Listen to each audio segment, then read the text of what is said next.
Part 2. Making the Israelites' Journey Our Own.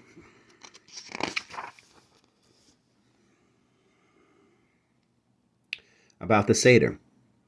In the Exodus story, God says, "You are to remember what happens this night and celebrate it throughout the ages." Jews did and still do celebrate Passover, the night God passed over the houses of the Israelites during the 10th plague, the night Pharaoh said, "Go," the night the Israelites left Egypt in a hurry, on the way to freedom, and the beginnings of their peoplehood. We celebrate by remembering and telling stories, by eating certain foods and performing certain rituals. The rabbis said that in every generation we should think of ourselves as if we were the ones who left Egypt. We feel as if we are following Moses in the wilderness, eating the flat bread called matzah. Instead of the puffed up leavened bread we eat the rest of the year. We don't know where Moses is leading us, and we are frightened sometimes, but we remind ourselves of the miracles of God performed for us. In Egypt, we saw the water turn to blood, the land filled with locusts. We saw how the sea parted and gave us a path to walk on. We don't know what lies ahead for us. We feel different, free, at times uncertain, but we are ready to leave our old ways behind and search for new ways to live our lives.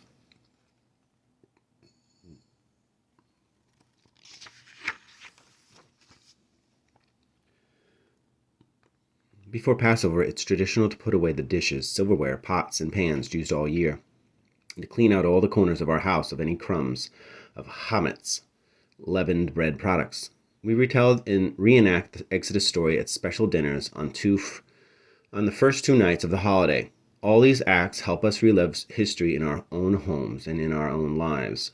The special dinner, called the Seder, is the vehicle we use to make the Israelites' journey our journey. The roadmap we use is called a book called the Haggadah. This guide to the Seder gives us words and symbols that help us remember the events of Exodus and the feelings of the Israelites. When you sit down at the Seder table, you will not see a dinner all laid out. Not yet. Instead, you will see a large plate that holds some unusual foods that are symbols of the Passover story. 2 kinds of bitter herbs, an apple and nut mixture, a roasted bone, a roasted egg, and fresh greens. The bitter herbs remind us of the bitterness of slavery. Some people use 2 kinds at the Seder. One, the horseradish, is bitter from the first bite. The second, the romaine lettuce, tastes sweet at first, but then it turns bitter, just as the Israelites' life in Egypt was first sweet, then bitter. The apple and nut mixture is called haroset. It looks like the bricks and mortar the Israelites used to build Pharaoh's cities.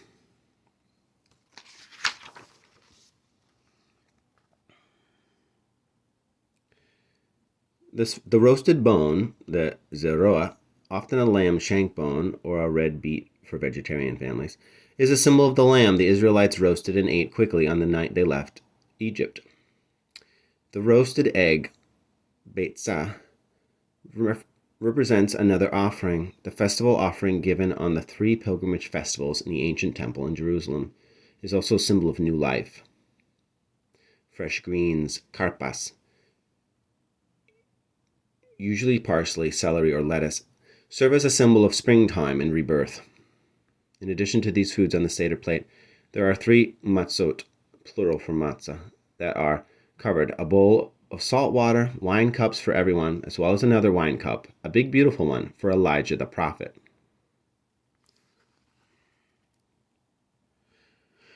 The cup for Elijah is for the prophet we hope will come soon to announce peace among all the peoples of the world. There will also be place settings for the elaborate meal that comes later, much later, in a Haggadah for each person. Pillows are placed on the chairs because relaxation is an expression of freedom. In the spirit of rejoicing in freedom, we start the Seder, using the Haggadah as our roadmap. There are 14 signposts on this journey ahead of us. Some instruct us in rituals like washing hands and dipping vegetables in water. Others tell about the story of the Exodus from Egypt and include songs of praise to God.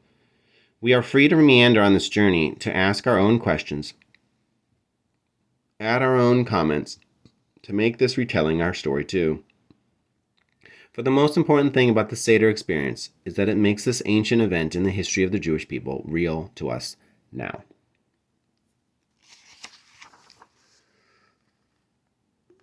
The 14 steps of the Seder. 1. Kadesh. Singing the blessings over the first cup of wine. We sing the blessing over the wine or grape juice, lean to the left side, and drink the first cup. The leaning reminds us that in ancient times only free people could eat the way we do at our Seder, taking our time. Slaves ate hurriedly, standing or squatting so they could be ready to do their master's work. It seems that everything we do at the Seder is a reminder, even the way we sit and lean. 2. Urchatz. Washing hands. Next we wash our hands without saying a blessing. This washing is not the washing of hands before eating, for which there is a blessing. That comes later. This washing is a symbolic one to remind us of the rituals that go back to the days of the temple in Jerusalem. In those times, our ancestors washed their hands before dipping food into a liquid. Sometimes doing things the way our ancestors did make us feel closer to them. 3. Karpas. Dipping a vegetable in salt water. Now we dip a green vegetable, such as parsley or lettuce, into salt water. The salt water reminds us of the tears of the slaves. Their tears when they worked for Pharaoh day after day. Their tears when their babies were drowned in the Nile River. Their tears when they were beaten by cruel taskmasters. The greens make us think of springtime, the season of Passover and renewed life and hope. 4. Yachatz. Breaking the middle matzah and hiding the afikomen. Keep a sharp eye out here when the Seder leader takes the middle of the 3 matzot, breaks it into 2 pieces, and wraps up the larger one. This piece, the afikomen, might just disappear when you aren't looking. Watch your parents as they shift in their cushioned chairs, or your cousin who goes into the kitchen to check on the soup.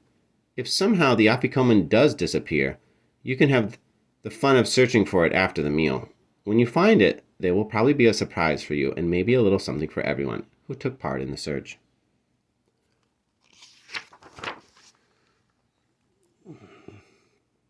5. Magid. Telling the Passover story, including asking the 4 questions, describing the 4 children, and drinking the 2nd cup of wine. We've come to the longest part of the Seder. It begins with the youngest children asking the 4 questions. The 4 questions. This night is so different from all other nights. On other nights, we can eat bread or matzah, but on this night, why do we eat only matzah? On other nights, we eat any kind of vegetable, but on this night, why do we eat bitter herbs? On other nights, we do not have to dip a vegetable even 1 time, but on this night, why do we dip a vegetable twice? On other nights, we sit any way we want, but on this night, why do we lean on pillows? You may wonder about other things that make this night different. You may wonder why we drink 4 cups of wine, why we eat a piece of unsweetened matzah for dessert, or why Moses, who was so important in the Passover story, is not mentioned in most Haggadot. Ask your questions too. The Haggadah gives us some answers to our questions. Why is this night different from all others? Because we were once slaves to Pharaoh, and on this night God took us out of Pharaoh's Egypt. If God had not saved us, all of us, and our children and our grandchildren, would still be slaves. So even if we had read the story of our freedom many times and know it well, we still tell about our exodus from Egypt. Perhaps talking about our slavery and what it means to be free will help us appreciate our freedom and encourage us to work toward freedom for all peoples.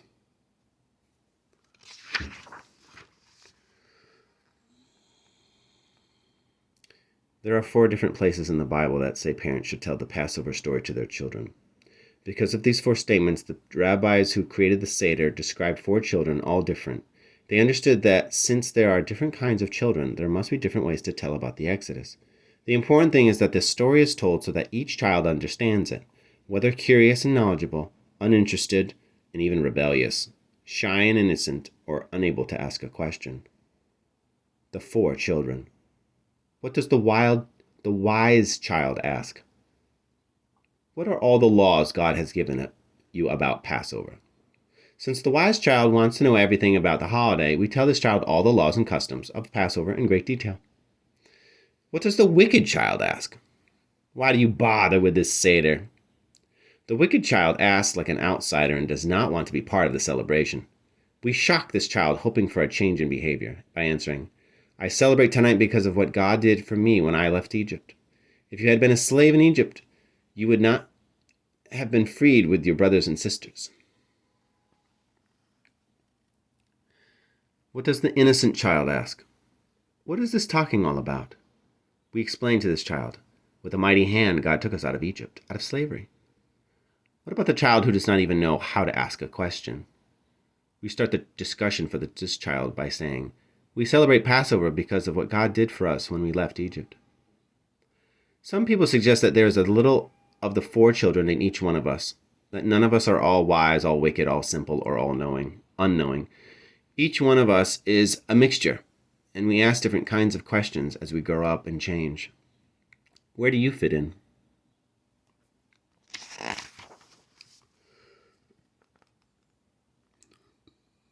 Telling the story. In this part of the Seder, we talk about the story of the Exodus from Egypt. There are different ways to do this. We can tell the retelling in this Haggadah Companion, or in other books, including excerpts from the book of Exodus in the Bible. Adults as well as children can take turns around the table talking about the story in their own words. If your family and guests are feeling more adventurous, you can use puppets, mimes, charades, dance, or playlets to act out different parts. You could play Moses, your uncle could be Pharaoh, your cousin Pharaoh's daughter. Your little brother won't let you forget that he wants a part too. A frog in the second plague. Perhaps you can make up the words for these plays as you go along.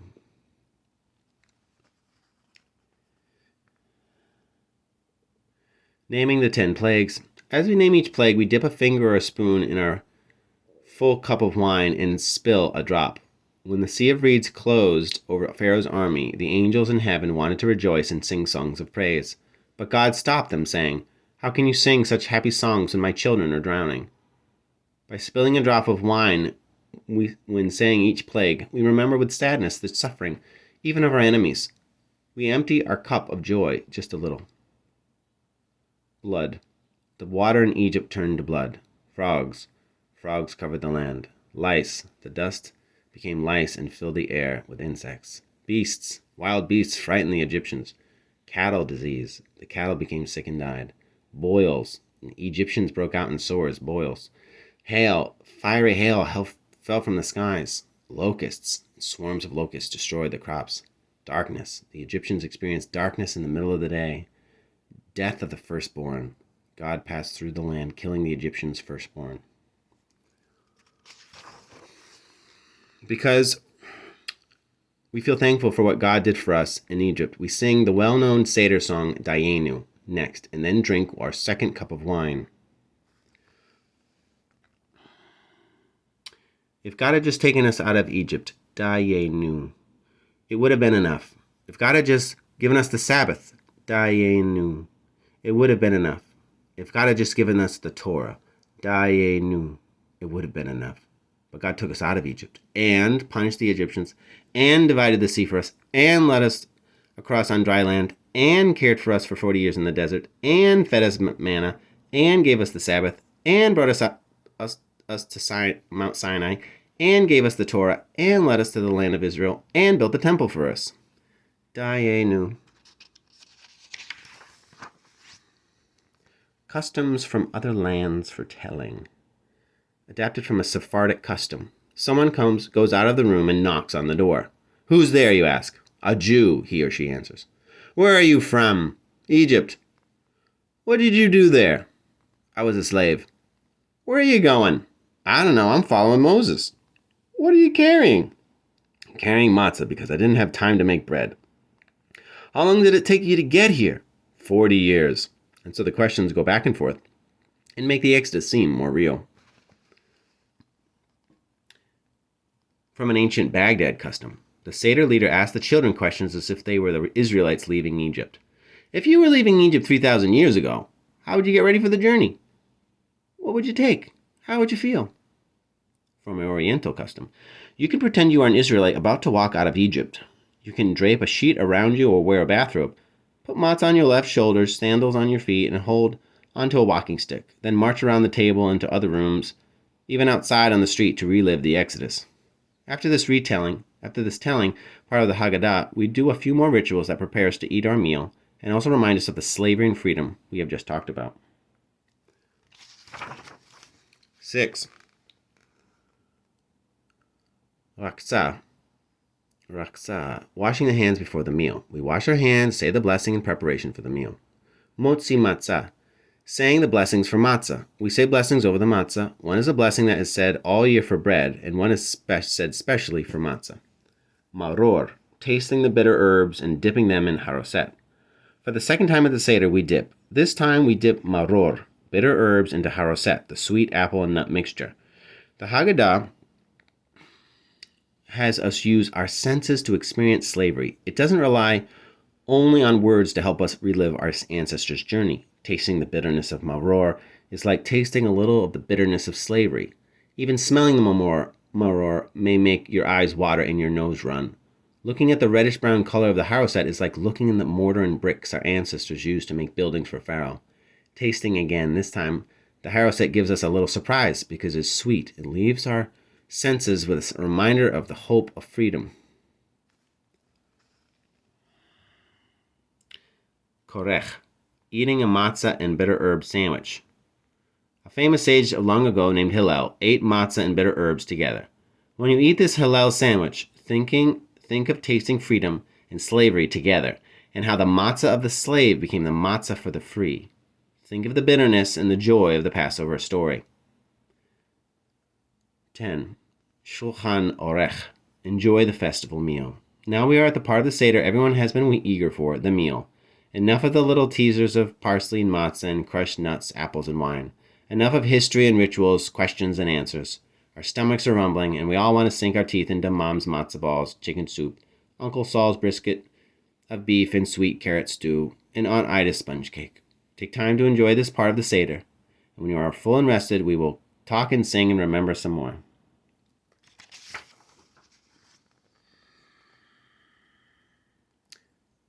Safun, finding and eating the afikomen. It's time to hunt for the afikomen, that half of the middle matzah that was wrapped in a napkin and hidden hours ago. When you play this game with the afikomen, think for a minute of the slaves then, and poor people now, who have so little to eat that they often put some of their food away to save for later, for a time when they may have nothing to eat. Some families have a different way to play hide and seek with the afikomen. In these homes, it is the children, instead of the Seder leader, who steal the afikomen and hide it.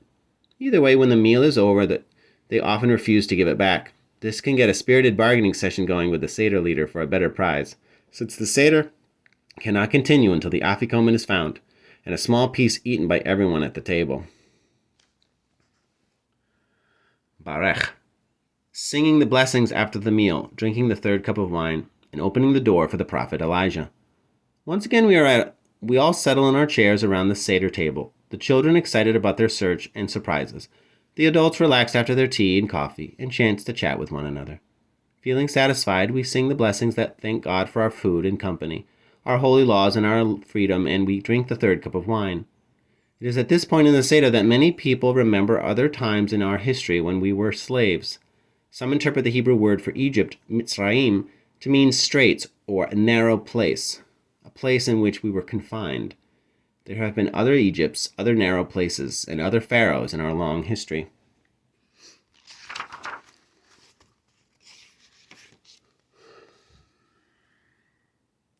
The Warsaw Ghetto, a narrow place. A ghetto was a part of a city in which Jews were required to live by law. Starting in the 1500s, in many cities in Europe, Jews were forced to leave their homes and move into cramped quarters in these designated areas. Often other restrictions would be placed on them, such as curfews and wearing special badges that labeled them as Jews. Just before Passover in 1943, the Jews of Warsaw, Poland, prepared defenses against the Nazi Germans, who planned to storm the ghetto. Thousands of civilians, led by the Jewish Fighting Organization and the Jewish Military Association, barricaded the entrances to their courtyards and homes. With upturned wagons and heavy pieces of furniture, they placed sandbags on windowsills to lean on during the shooting. Stashes of hand grenades, bombs, rifles, food, and poison tablets to be taken in case of capture were stored in the attics, apartments, cellars, and secret underground bunkers of the ghetto. The fly prepared to battle the elephant. Early in the morning of April 19th, the day of the first Seder, more than 2,000 Ukrainian and German soldiers, followed by heavy trucks, ambulances, a field kitchen, armored tanks, and field telephones entered the ghetto. When the German column neared Nalauki and Gentsia streets, it was greeted by a shower of bombs, bullets, and hand grenades. The surprised Nazis fled in a state of panic. The ghetto was fighting. That night, after the Germans withdrew their forces, the Jews of the Warsaw Ghetto sat down in their bunkers to celebrate the Seder with feelings of pride and apprehension. Outside, their blue and white banners still flew in the streets. It took the Nazis some 40 days to subdue and destroy the Warsaw Ghetto, longer than it had taken them to conquer the countries of Poland or France. If guests at your Seder lived through the Holocaust, those years of Nazi Germany's war against the Jews and other people, ask them if they want to add their personal story to the evening's discussions. Perhaps some of your Seder guests have moved here from Soviet Union. They too have a story to tell of their narrow place. And there are stories about the building of Israel, where many people escaping narrow places found a new home, a refuge from persecution. By telling these stories, we remember the bitterness and joy of the two worlds, slavery and freedom. We remember freedom even in the darkest times, and slavery even in the times of light.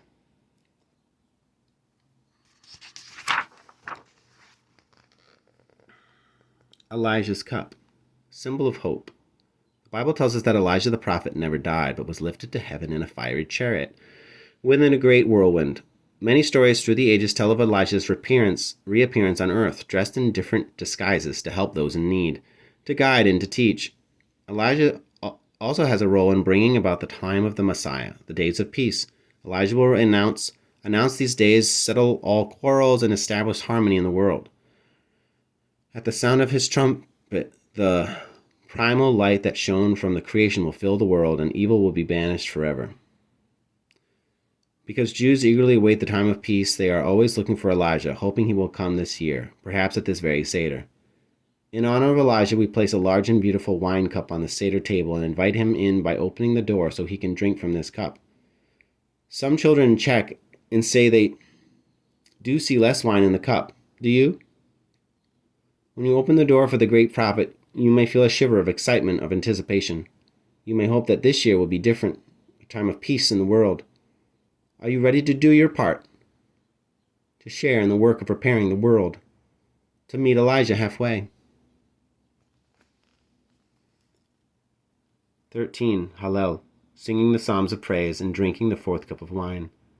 Before we end the Seder, we sing psalms praising God, who took us from slavery to freedom, from sadness to joy, from darkness to great light. Then we drink the fourth and last cup of wine. 14. Nirtza, completing the Seder with traditional songs.